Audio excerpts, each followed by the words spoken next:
मैं हूं आपके साथ शैलेंद्र पांडे। अक्सर लोग कुंडली दिखा करके ये जानना चाहते हैं कि मुझे किस देवी देवता की पूजा करना अच्छा होगा। मामला जरा उल्टा है।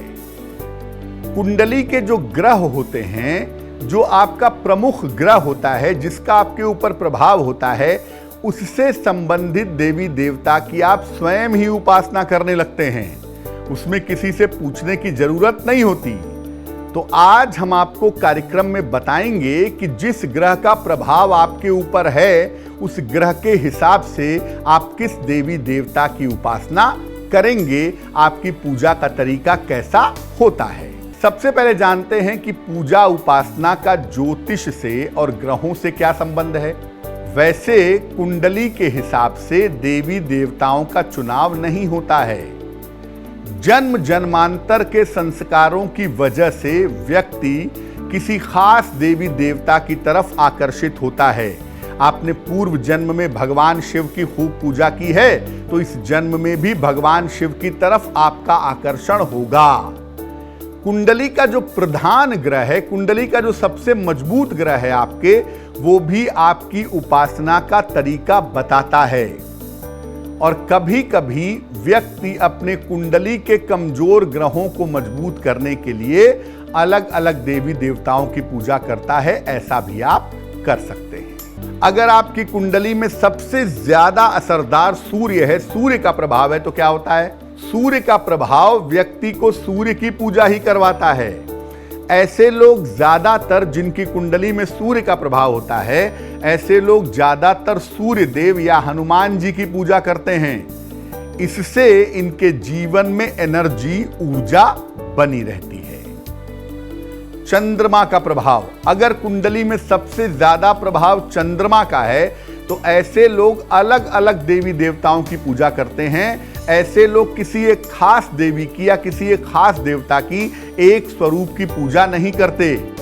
और इनका ज्यादातर जो झुकाव होता है चंद्रमा वालों का, वो व्रत रखने में होता है, उपवास रखने में होता है। ऐसा ज्यादा देखा गया है। अब अगर आपकी कुंडली पे सबसे ज्यादा प्रभाव मंगल का है, तो मंगल का प्रभाव अगर कुंडली में ज्यादा होता है, तो व्यक्ति मां दुर्गा की या हनुमान जी की पूजा ज्यादा करता है। ऐसे लोग लंबे लंबे अनुष्ठान में लगे रहते हैं। 100 बार हनुमान चालीसा का पाठ करेंगे, शतचंडी करेंगे, इस तरह के अनुष्ठान में लगे रहते हैं। मंगल वालों को आप देखेंगे कि तिलक लगाने का विशेष शौक होता है।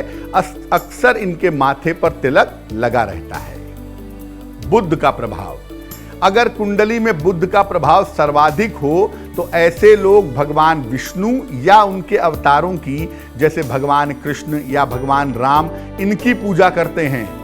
ऐसे लोग पूजा उपासना में नृत्य, कीर्तन और संगीत को शामिल करते हैं। ऐसे लोग पूजा उपासना में भजन गाते हैं, नाचते हैं, ढोलक बजाते हैं, बड़े खुशी खुशी पूजा उपासना करते हैं।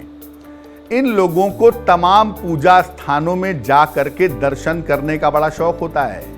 ऐसे लोग अलग अलग जगहों पे पूजा स्थान में जा करके दर्शन जरूर करते हैं। अब जानते हैं कि अगर आपके जीवन पर सर्वाधिक प्रभाव बृहस्पति का हो, तो आप किसकी पूजा करेंगे? बृहस्पति का सर्वाधिक प्रभाव हो तो व्यक्ति शिव जी की पूजा की तरफ जाता है। ऐसे लोग ज्यादा दिखावे या प्रदर्शन में नहीं रहते, लेकिन ऐसे लोगों को गले में माला पहनने का बड़ा शौक होता है। शुक्र का प्रभाव, अगर कुंडली में सबसे ज्यादा शुक्र का प्रभाव है, तो इसके प्रभाव वाले लोग अलग अलग देवी देवताओं की पूजा करते हैं और किसी खास देवी देवता की पूजा नहीं करते, सबकी करते हैं। ऐसे लोग पूजा उपासना में खूब प्रदर्शन करते हैं। वस्त्र ऐसा पहनेंगे, अपनी पूजा पद्धति डाल देंगे फेसबुक पर, व्हाट्सएप पर कि ध्यान कर रहा हूं मैं, पूजा कर रहा हूं मैं, अपने मंदिर की फोटो डाल देंगे। मतलब खूब दिखावा करते हैं और उसका प्रदर्शन बड़े गर्व के साथ करते हैं, जिनकी कुंडलियों में शुक्र प्रधान होता है। अब जानते हैं कि अगर कुंडली पर सर्वाधिक प्रभाव शनि का हो तो क्या होता है। ऐसे लोग सामान्य पूजा उपासना नहीं करते। इनको ज्यादातर ध्यान करने में या रहस्य वाली पूजा उपासना करने में, कुंडलिनी जागरण आदि में आनंद आता है।